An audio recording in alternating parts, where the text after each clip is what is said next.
Good evening everyone. आवाज येतोय माझा सर्वांना? Am I audible clearly to you all?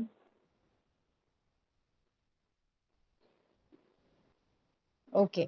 So today we are going to start with your science 17th lesson, that is introduction to biotechnology. Okay, biotechnology म्हणजे जैवतंत्रज्ञान. Okay.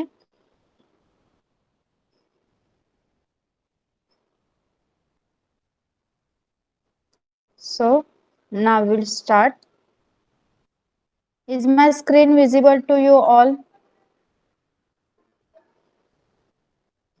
Screen दिसते का सर्वांना?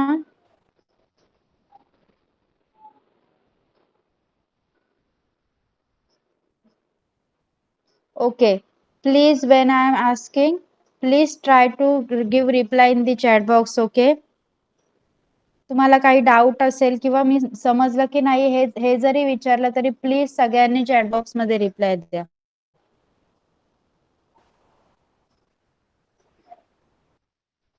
Okay. So in this chapter we are going to cover tissues, that are animal tissue and plant tissue, tissue culture, agritourism and agribusinesses. Okay. See, now we are going to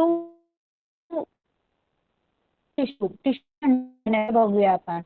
In the case of amoeba-like unicellular organisms, all functions are performed by organelle of that single cell. बघा, amoeba हा काय असतो? एक पेशीय सजीव असतो.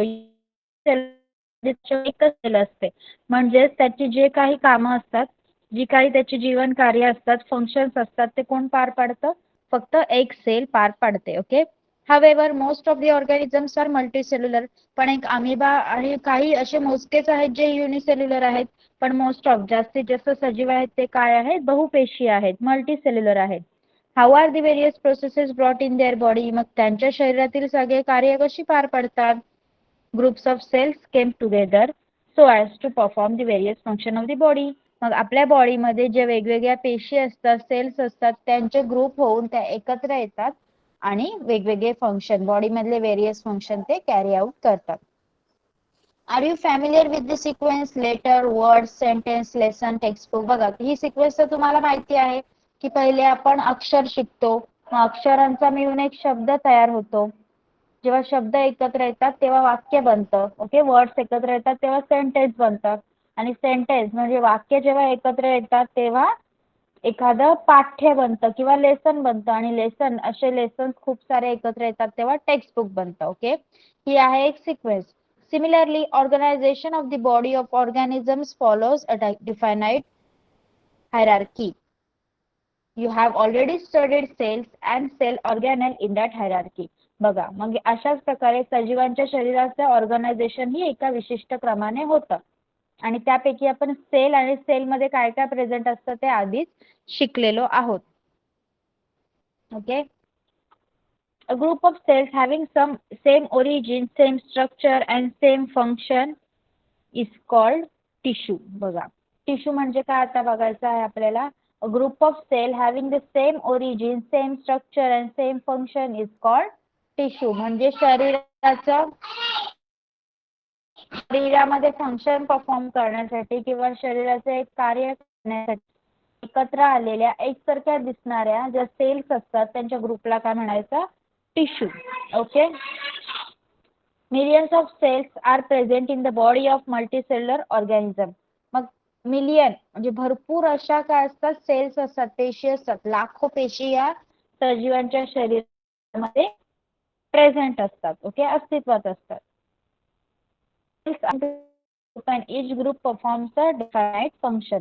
मग या सगळ्या सेल्स असतात वेगवेगळ्या ग्रुपमध्ये, त्यांची विभागणी झालेली असते, डिफरन्शिएट केलेले असतात आणि ते वेगवेगळे ग्रुप एखादा विशेष कार्य परफॉर्म करतात, एखादा विशेष फंक्शन परफॉर्म करतात. For example, we can perform movements due to contraction, relaxation of muscles. Okay. आपण हालचाल कशामुळे करू शकतो? आकुंचन आणि शिथिलीकरण म्हणजे कॉन्ट्रॅक्शन आणि रिलॅक्शन. मसल्स जेव्हा कॉन्ट्रॅक्ट आणि रिलॅक्स होतात तेव्हाच आपण मुवमेंट करू शकतो. Conducting tissues in plant transport water and food to all its parts. बघा, आपण बघितलं की मागच्याच लेसन मध्ये आपण पाहिलेलं की प्लांटला फूड आणि वॉटर ट्रान्सपोर्ट करण्यासाठी ज्या वनस्पतीमध्ये प्लांट्समध्ये ज्या कंडक्टिंग टिश्यू असतात ते वॉटर अँड फूड प्लांटच्या सगळ्या पार्ट्सला वाहून नेण्याचं काम करतात. All functions of the body occur with full efficiency due to specific organisation of cell and their division of work. मग आपल्या शरीरामध्ये जी सर्व कामं आहेत ती वेगवेगळ्या क्षमतेने का होतात? कारण ज्या पेशी आहेत, सेल्स आहेत, त्यांचं स्ट्रक्चर हे स्पेसिफिक असतं, ओके, वैशिष्ट्यपूर्ण असतं आणि त्यांनी त्यांच्या कामांची विभागणी केलेली असते. म्हणून आपल्या बॉडीमधले जे फंक्शन आहेत ते सुरळीत पार पडतात. आता त्या टिश्यू ज्या आहेत टिश्यूचे टाइम आहेत tissue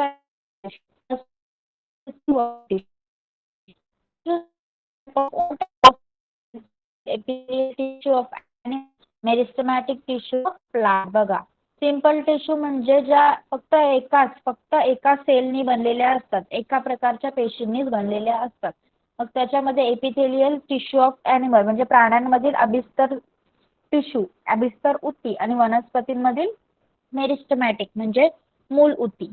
complex tissue made up of more than one type of cell. एकापेक्षा जास्त प्रकारच्या सेल्सनी किंवा पेशींनी कॉम्प्लेक्स टिश्यू बनलेले असतात. कॉम्प्लेक्स टिश्यूचं best example is blood of animal, okay, प्राण्यांचं रक्त. And xylem and phloem of plant. शिकलेलो आपण झायलम अँड फ्लोएम, बरोबर, म्हणजे वनस्पतीतील जलवाहिनी आणि Rasavahini.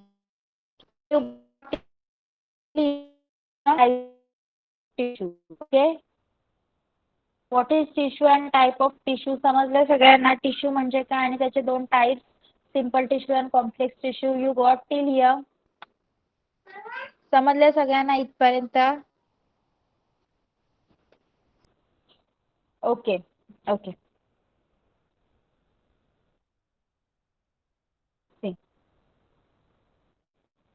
R structure and function of the bodies of plant वनस्पती प्राणी यांच्यातील जे स्ट्रक्चर आहेत आणि फंक्शन आहेत ते सेम आहेत का? बघा, plant being sedentary most of their tissues are of the type that give support. बघा, वनस्पती प्लांट्स आपल्यासारखे इकडे तिकडे फिरू शकतात का? नाही. ते काय असतात? सेडेंटरी म्हणजे स्थिर असतात एका जागेवर. म्हणून त्याच्यामधल्या बहुतेक अशा टिश्यू आहेत त्या कशाचं काम करतात? प्लांटला आधार देण्याचं, सपोर्ट देण्याचं. Okay, there are dead cells in some tissues and these do not need much attention. बघा, या टिश्यूज मध्ये काही डेड सेल्स असतात, मृत पेशी असतात आणि त्यांना जास्त देखभालीची गरज नसते. Growth of the plants occurs in specific part of their body whereas the tissues contain dividing cell. Okay, बघा, वनस्पतींची वाढ ही काही त्यांच्या शरीराच्या काही ठराविक ठिकाणीच होत असते. बघा, वनस्पतीच्या फांद्या वाढतात, ओके, खोड वाढतं, ओके, म्हणजे काही ठराविक ठिकाणीच वनस्पतीची वाढ ही होत असते. तिथे कोणत्या टिश्यूज असतात? Dividing cells. Okay, dividing cells असतात तिथे. As animals have to move from one place to another in search of food, shelter and partners, their energy needs are greater. पण प्राणी किंवा ओके ॲनिमल्सला काय लागतं? अन्न, निवारा आणि जोडीदार शोधण्यासाठी ते सतत एका जागेवरून दुसऱ्या जागी हालचाल करत असतात. त्यामुळे त्यांना मूवमेंट करावी लागते आणि त्याच्यामुळे त्यांना जास्त एनर्जीची गरज असते. Most of the tissues of animals are made up of living cell. म्हणूनच बहुतांश ज्या टिश्यूज आहेत ॲनिमल सेल्सच्या त्या जिवंत सेल्स पासून म्हणजे जिवंत पेशींपासून, लिव्हिंग सेल्स पासूनच बनलेल्या असतात. Uniform growth occurs throughout the body of an animal and they do not have different dividing and non-dividing. बघा, प्राण्यांमध्ये वाढ ही शरीरभर एकसमान होत असते. कोणाचा एकच हात, कोणाचा एकच हात नाही. प्राण्यांची वाढ ही शरीर एक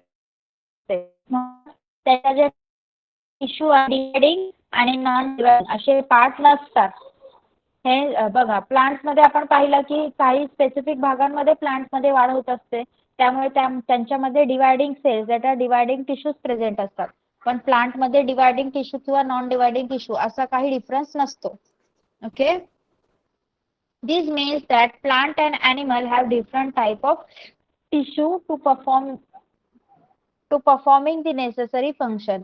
मग याचाच अर्थ असा की वनस्पती आणि प्राणी यामध्ये काय असतं, वेगवेगळ्या प्रकारच्या टिश्यू प्रेझेंट असतात, त्या वेगवेगळ्या प्रकार काम करतात. ओके,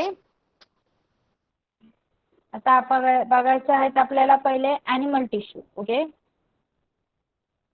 बघा आता आपण पहिले बघूया प्राण्यांमधील टिश्यू, ॲनिमल टिश्यू. टिश्यूला मराठीमध्ये उती म्हणतात. ओके, बघा, why we cannot see our organs like the heart, blood vessel and intestine. आपल्याला आपले हृदय, रक्तवाहिन्या आणि आतडे हे अवयव का दिसत नाहीत? बघा, in the body of animal different organs come together to form a specific function. प्राण्यांच्या शरीरात काय होतं, एकत्र अनेक अवयव, डिफरंट टाइप्स ऑफ ऑर्गन्स एकत्र येतात आणि त्यांचं कार्य हे चालू ठेवतात.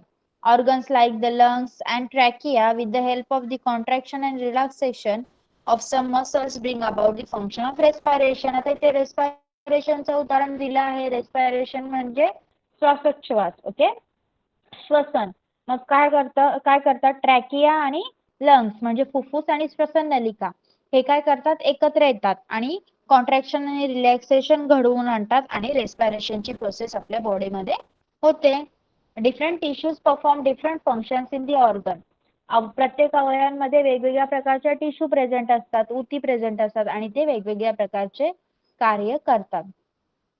Accordingly tissues are classified into different types. आणि मग त्यांच्या कार्याप्रमाणेच त्यांचे वेगवेगळ्या प्रकारात वर्गीकरण केलेले असते. Okay, there are 4 main types of animal tissue, नेमली epithelial tissue, connective tissue, muscular tissue and nervous tissue. बघा, animals body मध्ये 4 types of tissue are present, that are epithelial tissue, connective tissue, muscular tissue and nervous tissue. Here are some diagrams of tissue. Connective tissue, nervous tissue and epithelial tissue, they are shown. See, बघा काय सांगितलेलं आहे, blood is also a type of connective tissue. Okay, blood सुद्धा काय आहे, आपलं रक्त सुद्धा एक कनेक्टिव्ह टिश्यूचा टाइप आहे. It circulate in our body from one part two another and transport different material. मग रक्त काय करतं, एका भागाकडून दुसऱ्या भागाकडे शरीरामध्ये वाहन होतं त्याचं आणि ते आपल्यासोबत अनेक पदार्थ देखील वाहून नेतात. For example, it transport oxygen and nutrients to all cells in the body. उदाहरण घेतलेलं आहे की ऑक्सिजन आणि जी पोषक द्रव्य आहेत, न्यूट्रिएंट्स आहेत, त्यांना बॉडीकडे पूर्ण शरीरामध्ये पोहोचवण्याचं काम कोण करतं, ब्लड करतं. Similarly it transport waste material generated all over the body to the kidney and excretion. आपण हे शिकलेलो होतो. ओके, हे शिकलोय आपण, आठवत असेल तुम्हाला की ब्लड काय करतं, जे वेस्ट मटेरियल आहे त्याला किडनीकडे ट्रान्सफर करतं आणि किडनीकडे ट्रान्सफर करून एक्सक्रीशन.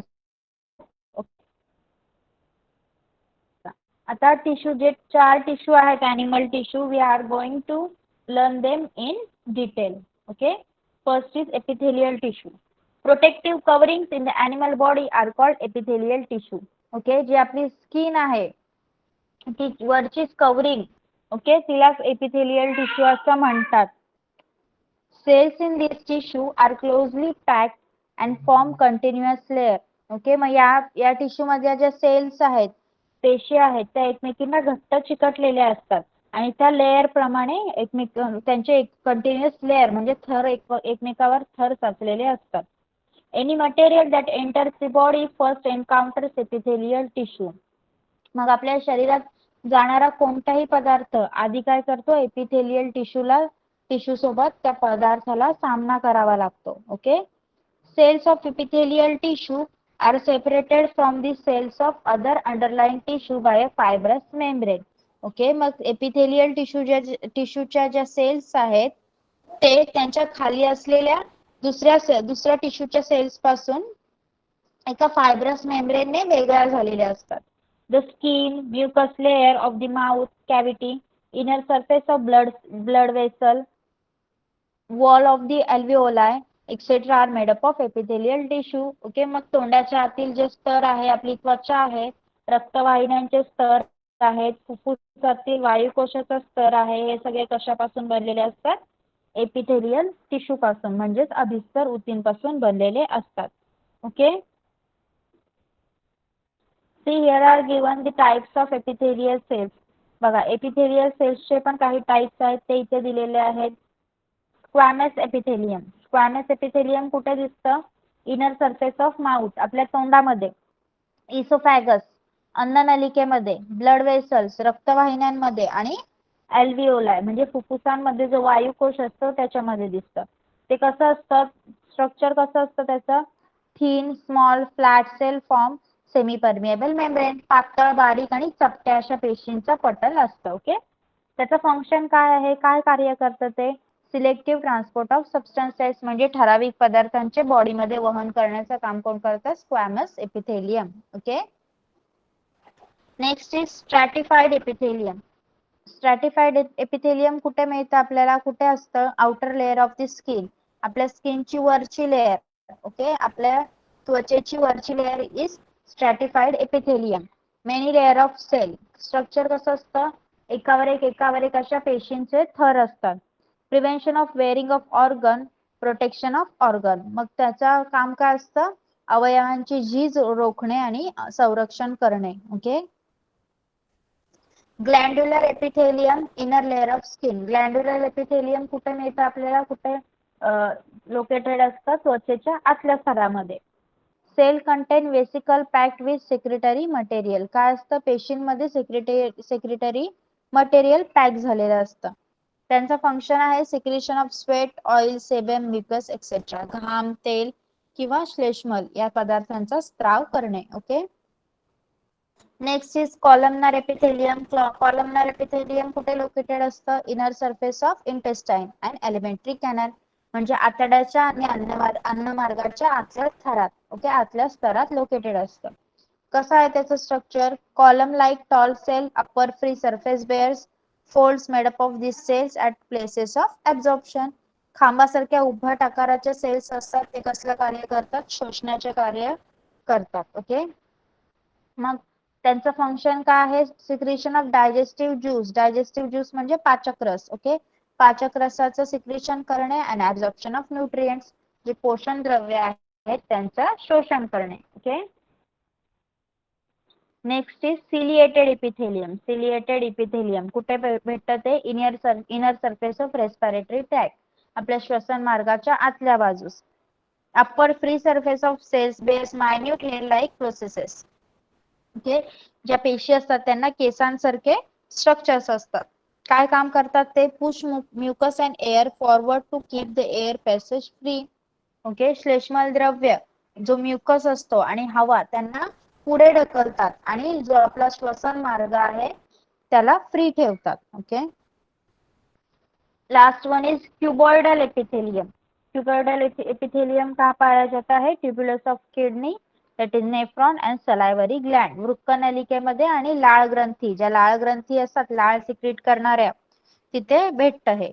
ओके, स्ट्रक्चर कसं आहे? Cells are cuboidal, cube shape, घनाकृती पेशी असतात. Reabsorption of useful material from urine, secretion of saliva.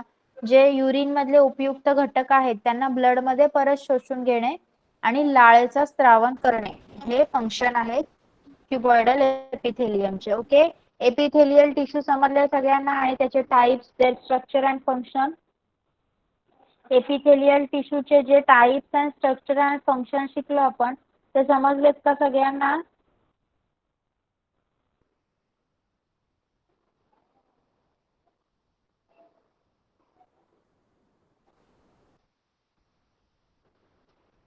सांगा लवकर. You all got what? Epithelial tissue and their types and their function. Okay, काय शिकलो आता आपण? एपिथेलियल टिश्यू, त्याचे टाइप्स आणि त्याचे फंक्शन्स. समजलंय का सगळ्यांना?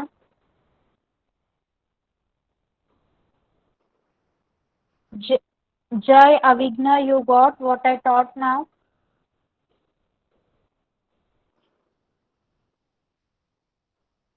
Please reply the chat box मध्ये. एपिथेलियल सेल आणि त्याचे जे टाइप्स आपण शिकलो ते समजलेत का सगळ्यांना?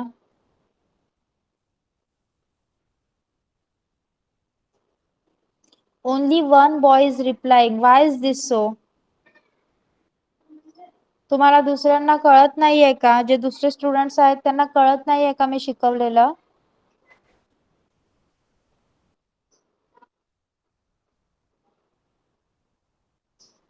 Why you all are not replying me?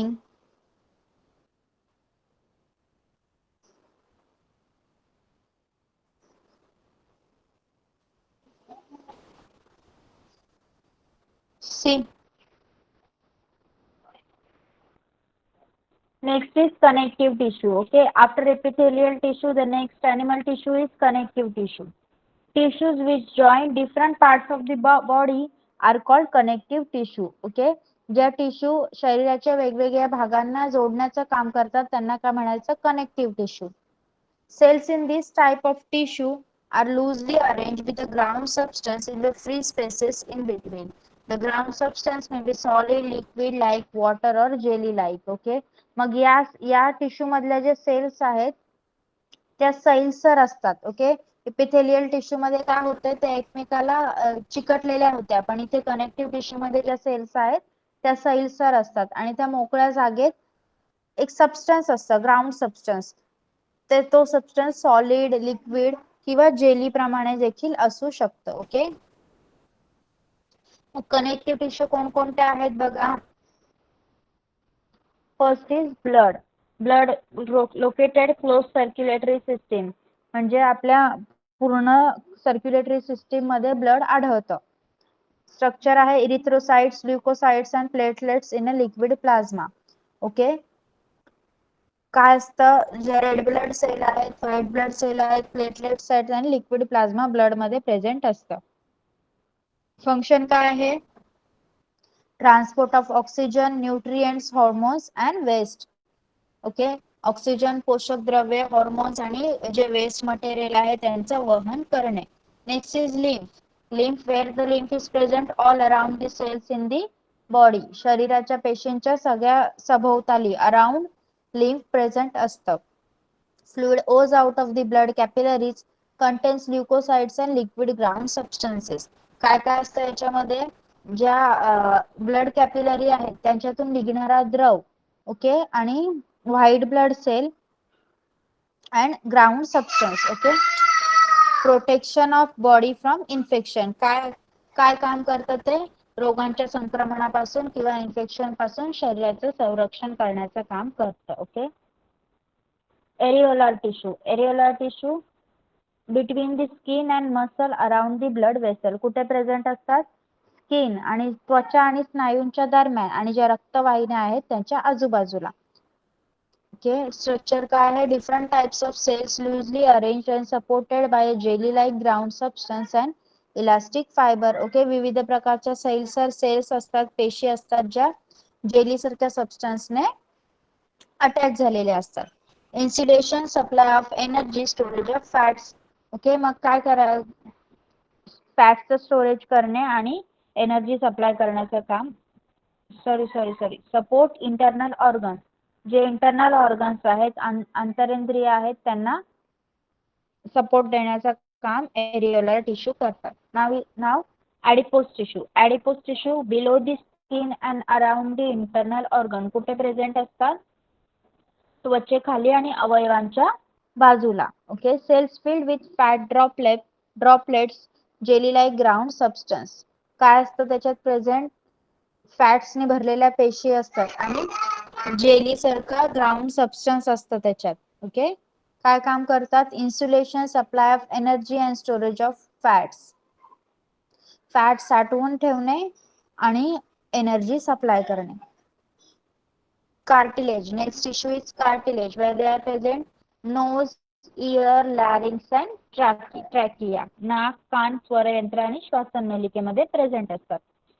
Cells supported by fibrous, flexible, jelly-like ground substance. Okay, पेशी तंतुमय असतात, लवचिक आणि जेली सारखा आधारक असतं त्याच्यात. Lubricates the surfaces of bone, gives support and shape to organ. Okay, काय करतात? हाडांचे जे पृष्ठभाग असतात त्यांना ल्युब्रिकेट म्हणजे गुळगुळीत करतात आणि अवयवांना आधार देतात. Okay, next is bones. Bones काय कुठे बोन्स कुठे प्रेझेंट असतात? Skeletal, a specific structure extending throughout the body, संपूर्ण शरीरभर असतात आणि म्हणजे सांगाड्यात प्रेझेंट असतात. Okay. Osteocytes embedded in solid ground substance made up of calcium phosphate. कशाने बनलेले असतात? कॅल्शियम फॉस्फेटने बनलेले असतात आणि त्यात ऑस्टिओसाइट्स नावाच्या पेशी असतात. ओके, सेल्स असतात. Supports and protects different organ helping movement. हाडांचा काय उपयोग होतो? शरीराच्या अवयवांना आधार देणे आणि मुवमेंट म्हणजे हालचालींना मदत करणे आणि हाडांना संरक्षण देणे. Tendons and ligaments. ओके, कुठे प्रेझेंट असतात? जॉइंट मध्ये, सांध्यांच्या ठिकाणी. Tendons fibrous, strong, less elastic. Ligaments strong and highly flexible. Tendons कसे असतात? तंतुमय, मजबूत आणि कमी लवचिक असतात. पण जे लिगामेंट्स आहेत, अस्थिबंध आहेत, ते काय आहेत? लवचिक आणि मजबूत असतात. Tendons join muscle to bones. टेंडॉन्सचं काम काय आहे? स्नायूंना हाडांशी जोडणे. आणि लिगामेंट्सचं join to bones to each other, दोन हाडं एकमेकांमध्ये जोडणे. ओके, कनेक्टिव्ह टिश्यू समजलाय तुम्हाला? कनेक्टिव्ह टिश्यू आणि त्यामध्ये जे एक्झाम्पल्स बघितलेत ते समजलेत का तुम्हाला? सांगा लवकर.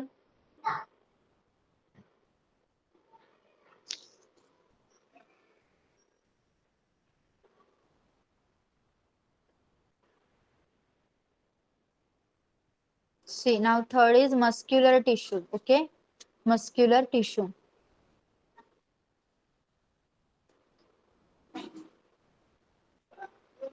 Bend your arm at elbow. Observe the muscles in the front and the back of the arm.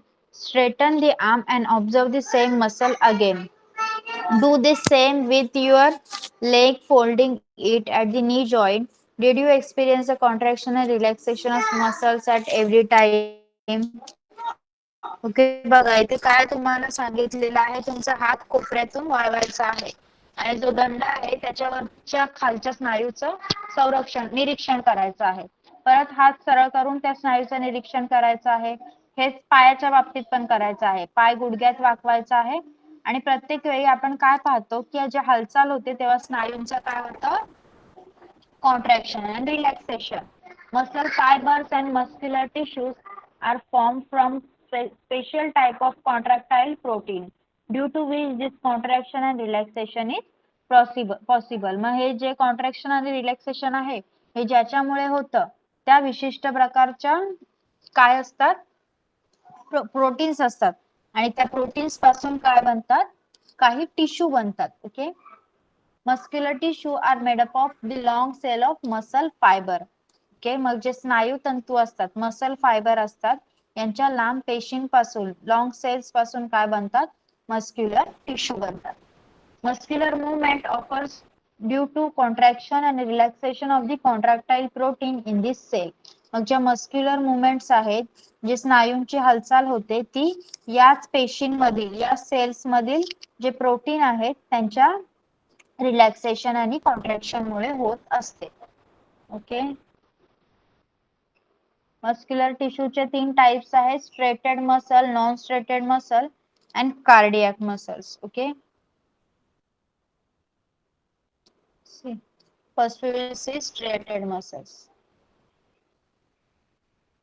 Muscle cells are long, cylindrical, multinucleate and have no branches. Okay, ज्या पेशी असतात त्या लांबट असतात, दंडगोलाकार असतात आणि त्यांना ब्रांचेस नसतात. ओके, आणि मल्टीन्यूक्लिएट, एकापेक्षा जास्त न्यूक्लियस प्रेझेंट असतात. Structure: there are alternate dark and light band on these muscles as they are attached to bones. They are also called skeletal muscles. They move as per our will, hence they are called voluntary muscle. बघा याच्यावर काय आहेत? Alternate dark आणि light असे band दिसतात तुम्हाला. Okay, ते present असतात आणि यांची हालचाल आपल्या इच्छेनुसार होते. आपण हलवू तेव्हा होते, म्हणून यांना काय म्हणायचं? voluntary muscles. Function काय आहे? These muscles bring out movement of arm and leg, running, speaking, etc.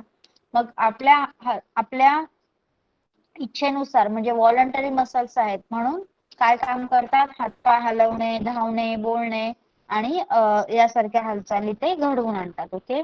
Non striated muscles कसे असतात बघा. Muscle cells are short, spindle shape, uninucleate and have no branches. दोन्ही टोकांना निमुळत्या असतात. ओके. ब्रँचेस नसतात, पण एकच न्यूक्लियस प्रेझेंट असतं.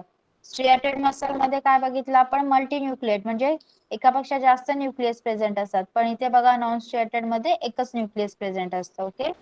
Structure dark and light bands are absent, not attached to bones. Their movements are not under the control of our will, hence they are called involuntary muscles. बघा, dark आणि light असे पट्टे नसतात, हाडांना जोडलेले सुद्धा नसतात आणि त्यांच्यातले जे मसल्स आहेत त्याच्या हालचालीवर आपलं नियंत्रण नसतं, म्हणून त्यांना इनव्हॉलंटरी मसल्स म्हणतात.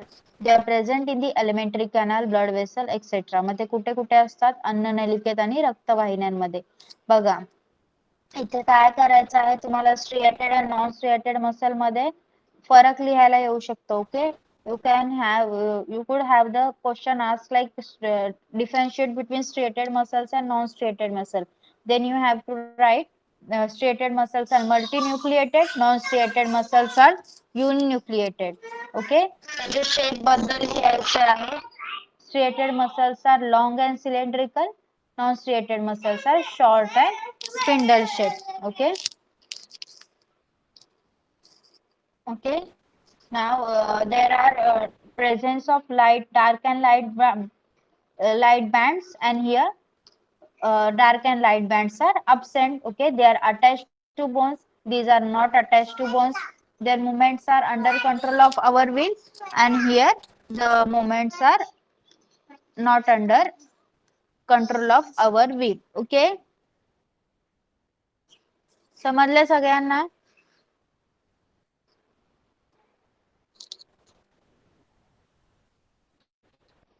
How to differentiate between striated muscle and non-striated muscle समजलं सगळ्यांना. सांगा लवकर.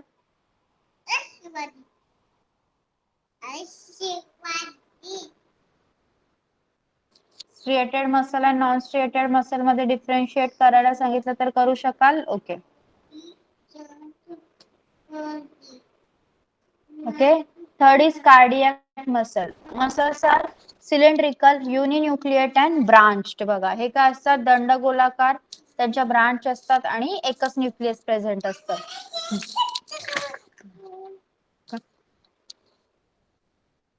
Dark and light bands are present. The heart is made up of this muscle. Their movements are not under the control of our will. They contract and relax rhythmically. बघा, याच्यावर काय असतं, light and dark band present असतात. आपला heart आहे ते या स्नायूंनी म्हणजे कार्डियक मसलनी बनलेलं असतं आणि हालचालींवर आपलं नियंत्रण नसतं. रिदमिकली म्हणजे जसं साऊंड होतं बघा, हार्टबीटचे साऊंड माहिती आहेत आपल्याला, म्हणजेच लयबद्ध पद्धतीने कॉन्ट्रॅक्शन आणि रिलॅक्सेशन होतं. फंक्शन इज कॉन्ट्रॅक्शन आणि रिलॅक्सेशन ऑफ हार्ट. आपल्या हार्टचं कॉन्ट्रॅक्शन आणि रिलॅक्सेशन घडवून आणणे. Okay.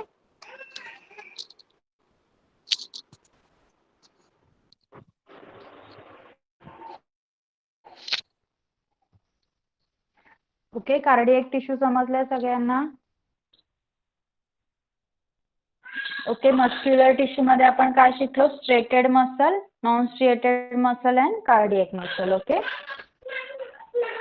Now we are going to learn nervous tissue. Okay.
Sorry for the inconvenience. Where we were? Okay, see.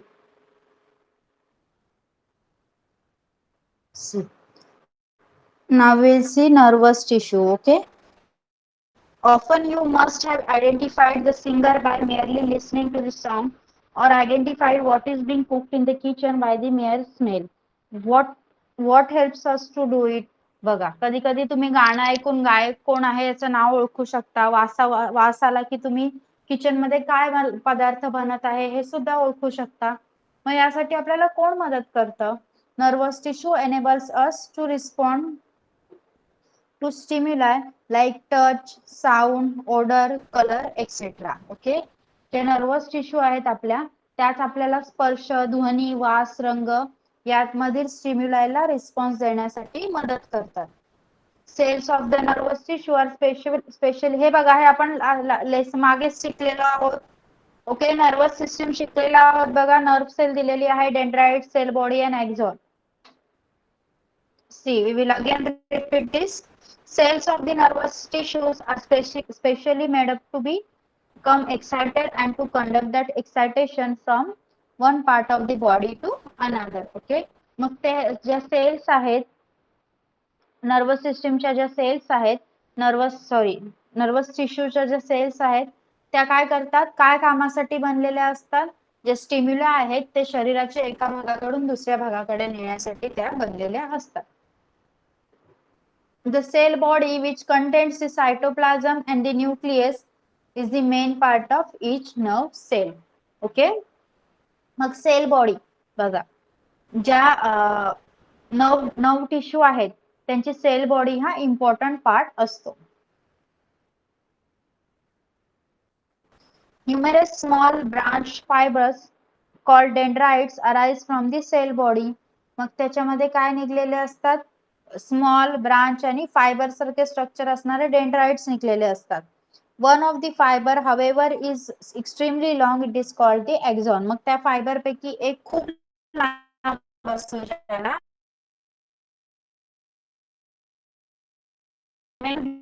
Up to metre. Okay, मग nerve cell हे 1 metre पर्यंत लांब सुद्धा असू शकतात. Many nerve cells are bound together with the help of connective tissue to form a nerve. एक nerve बनण्यासाठी जे नर्व सेल्स आहेत ते कनेक्टिव्ह टिश्यूने एकमेकांना कनेक्ट केलेले असतात. Nervous tissue is present in the brain, spinal cord and the network of nerves spread all through the body. मग nervous tissue कुठे कुठे प्रेझेंट असतात? आपल्या ब्रेन मध्ये, मेंदू मध्ये, स्पायनल कॉर्ड मध्ये आणि आपल्या बॉडी मध्ये जे नर्व्ह नेटवर्क आहे, नर्व्हचं नेटवर्क आहे, त्या सगळ्यामध्ये नर्वस टिश्यू आढळतात. In most animals, action in response to a stimulus occurs due to the integrated functioning of a nervous tissue and a muscular tissue. मग बहुतांश जे प्राणी आहेत त्याच्यामध्ये action in response to a stimulus, जो स्टिम्युलायला response देण्याची प्रोसेस आहे ती ते फंक्शन कोण कॅरी आउट करतं? Nervous tissue and muscular tissue. Okay, here we end our animal tissue. Animal tissue समजल्या सगळ्यांना?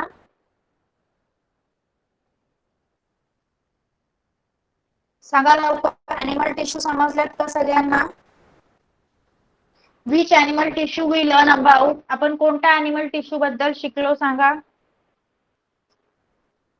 Right 3 names. कोणकोणते आपण एनिमल टिश्यू शिकलो त्यांची नावं लिहा.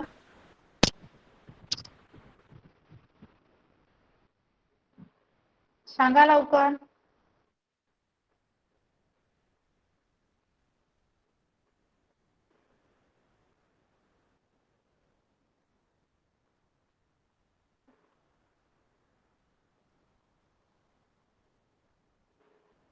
सांगा लवकर, कोणकोणते एनिमल टिश्यू शिकलो आपण?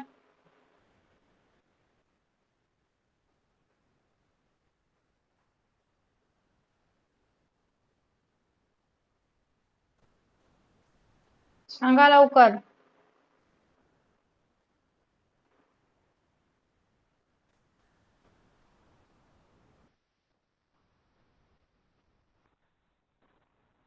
Epithelial tissue, connective tissue, muscular tissue and nervous tissue. Okay. कोणकोणते ॲनिमल टिश्यू शिकलो आपण? Epithelial tissue, muscular, nervous and सांगा लवकर. Connective tissue. Yes, good. Okay. Now will start with plant tissue. See इथे एक तुम्हाला एक्सपेरिमेंट दिला आहे. As shown in the figure 17.3, place an onion on each gas jar in such a way that its base root will remain dipped in water. Glass jar घ्यायचे आहेत, 2 अंड्यामध्ये पाणी घेऊन कांदे ठेवायचे आहेत. कशा प्रकारे की त्याचे जे रूट्स आहेत ते पाण्यात राहतील अशा प्रकारे. Measure and record the length of the root of both onion on the first, second and third day. दोन्ही कांद्यांची जी रूटची साईज आहे, लेंथ आहे, ती पहिल्या 3 दिवसात मोजायची आहे. On the fourth day cut off 1 centimetre of root of the onion in B flask. Fourth day ला काय करायचं आहे? सेकंड फ्लास्क जो बी फ्लास्क आहे त्याच्यातल्या ऑनियनचा रूट कापायचा आहे 1 सेंटीमीटर इतकं. Measure the length of roots of both onion for the next 5 days and record your observation in the following table. Okay. इथे 5 days मध्ये ऑब्झर्वेशन नोटिफाय करायचं आहे. बघा, first is meristematic tissue. First tissue आहे meristematic tissue. बघा,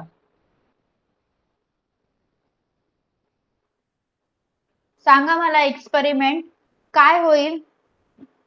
कोणत्या कांद्याची जास्त लांबी असेल, ए और बी? कोणत्या कांद्याच्या रूटची लांबी जास्त असेल, ए और B? Which roots length will be more, A और बी?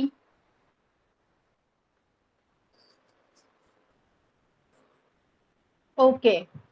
आणि बी ची का शॉर्ट असेल? बी ची वाढ का झाली नसेल? सी, कारण त्याला आपण कट केलं होतं. ओके, त्याला आपण कट केलं होतं, त्यामुळे त्याच्यातल्या ज्या उती आहेत म्हणजे ज्या त्याचे जे टिश्यू आहेत त्या कट झाल्या आणि त्या पुढे वाढ नाही करू शकल्या. Okay. See, the first plant tissue is meristematic tissue म्हणजे विभाजी उती. As meristematic tissue is present in specific part of plant, growth occurs in those parts only. बघा, मेरिस्टमॅटिक टिश्यू या वनस्पतींच्या काही स्पेसिफिक भागांमध्ये प्रेझेंट असतात, त्यामुळे त्याच भागांमध्ये वनस्पतीची वाढ ही होत असते. Cells of meristematic tissue contain thick cytoplasm, a conspicuous nucleus and a thin wall and are compactly packed together. Okay. मग ज्या सेल्स असतात मेरिस्टमॅटिक टिश्यूच्या त्याच्यामध्ये एक न्यूक्लियस असतं, जीवद्रव्य म्हणजेच सायटोप्लाझम असतं आणि त्याच्या ज्या वॉल आहेत, सेल वॉल, त्या थिन असतात आणि हे सगळं एकत्र पॅक होऊन मेरिस्टमॅटिक टिश्यू बनलेल्या असतात. ओके.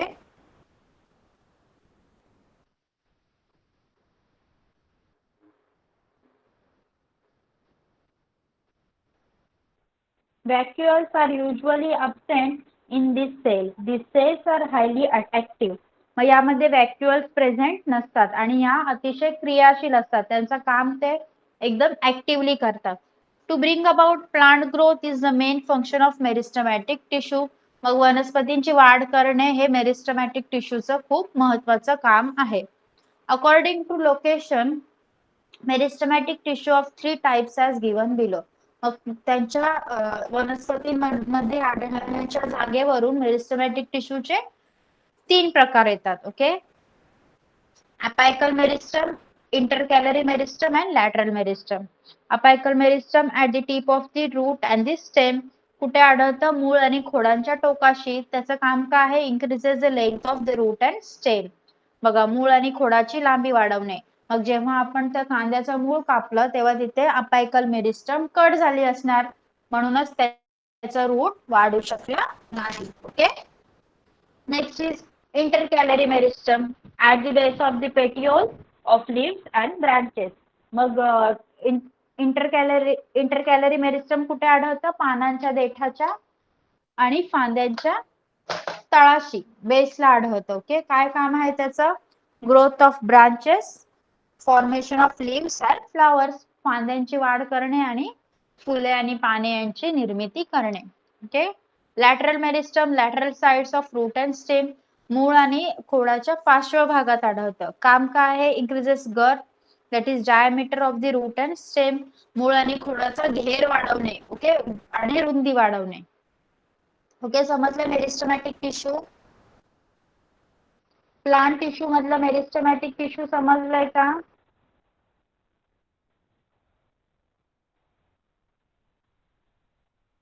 सांगा लवकर.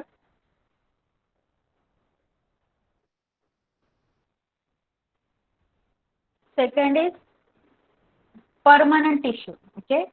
After their growth is complete, new cells formed by division of meristematic tissue lose their ability to divide and start to perform a specific function at a specific place. Okay. बघा,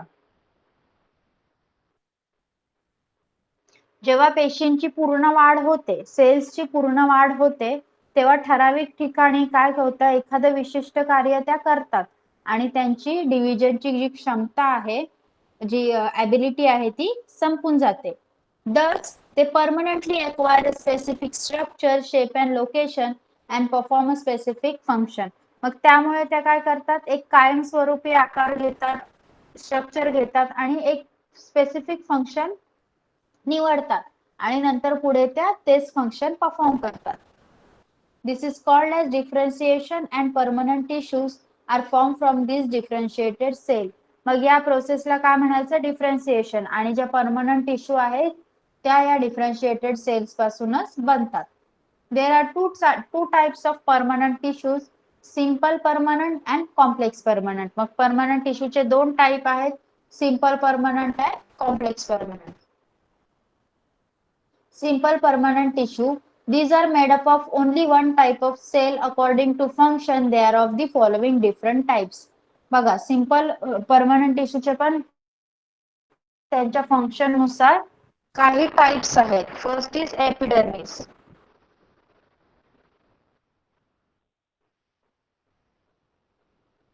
Epidermis, take a fresh and fleshy leaf of royo, lily or any other plant, pull and press it, tearing it obliquely in such a way that its transparent epidermis will be visible at the cut margin. Take the transparent epidermis with the forceps and keep it in the dilute safranin solution for 1 minute. Spread it on a slide, cover with a cover slip and observe it under a compound microscope. बघा, Rio, lily किंवा कोणतेही ताजं असं मांस असलेलं पान घ्यायचं आहे. ओके, झाडाचं पान ते खेचायचं आणि दाबून असं फाडायचं की तुकड्याबरोबर त्या पानाची खालची जी पारदर्शक साल असेल ती दिसू लागेल. नंतर चिमट्याने ही साल वेगळी करायची आणि सॅफ्रानिन नावाच्या डाय मध्ये टाकायची. ओके, सॅफ्रानिन इज पिंक कलर डाय. त्याच्यामुळे काय होतं, तुम्ही जेव्हा स्लाइड वर घ्याल त्याला तेव्हा ते पिंक कलरचं दिसेल. बघा, रिओ वनस्पतीची एक हे दाखवलेली आहे, रिओ प्लांटचा एपिडर्मिस दाखवलेला आहे आपल्याला डायग्राम मध्ये. Okay, the entire outer surface of a plant is made up of only one layer of cell. That layer is called epidermis. मग वनस्पतीचा, त्या प्लांटचा संपूर्ण जो पृष्ठभाग आहे हा सेल्सच्या एका थराने बनलेला आहे. त्या थराला काय म्हणायचं? Epidermis. Cells of the epidermis are flat and as there are no intercellular spaces between them, a single continuous layer is formed. Okay, ज्या सेल्स असतात एपिडर्मिसच्या त्या सपाट असतात आणि त्यामध्ये काही व्हॅक्युअल्स म्हणजे पोकळी नसते, त्यामुळे त्यांचा एक सलग थर तयार होतो. The epidermis of the stem cells and leaves is covered by a waxy layer of cuticle, due to which water in the underlying part is retained. मग याच्यामध्ये काय असतं? क्युटिकल नावाचा एक मेणाचा थर असतो. खोड आणि पानांच्या ज्या वरच्या एपिडर्मिस वर काय असतं? क्युटिकल नावाचा एक मेणासारखा थर असतो. त्यामुळे काय होतं, खालचा जे भागातलं पाणी आहे ते साठवून ठेवलं जातं. ओके, रिटेन राहतं, राखून ठेवलं जातं.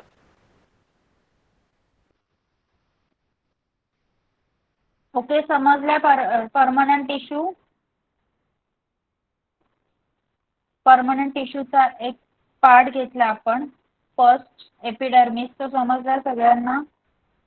ओके.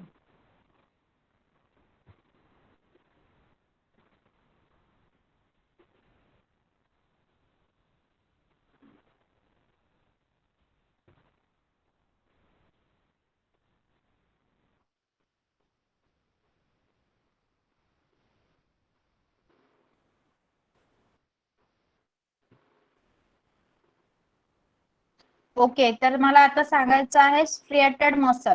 स्ट्रिएटेड मसल वर नोट लिहायला सांगितले तर तुम्ही काय लिहिणार सांगा लवकर. हु विल टेल? स्ट्रिएटेड मसल वर नोट लिहायला सांगितली तर काय लिहिणार? आपण आता शिकलो striated muscles and cardiac muscle. सांगा, स्ट्रिएटेड मसल्स वर जर तुम्हाला नोट लिहायला सांगितली तर तुम्ही काय लिहाल?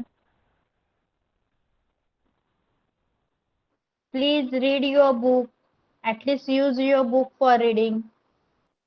आन्सर सांगण्यासाठी तरी बुक यूज करा. सांगा लवकर.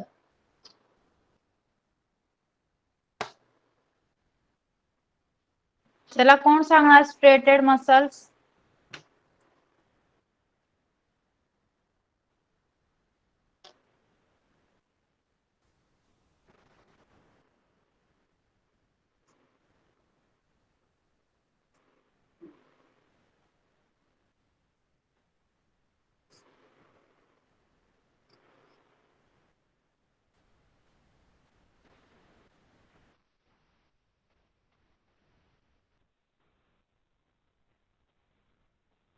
मेरिस्टेमॅटिक टिश्यू, स्ट्रेटेड मसल, कोण सांगणार?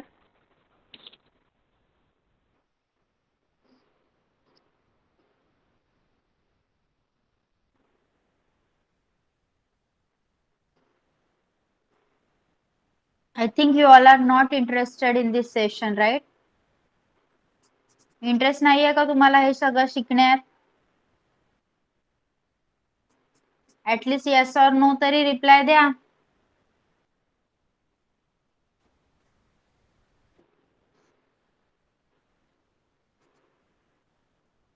Okay, we will close this session over here. Now you all can leave the class.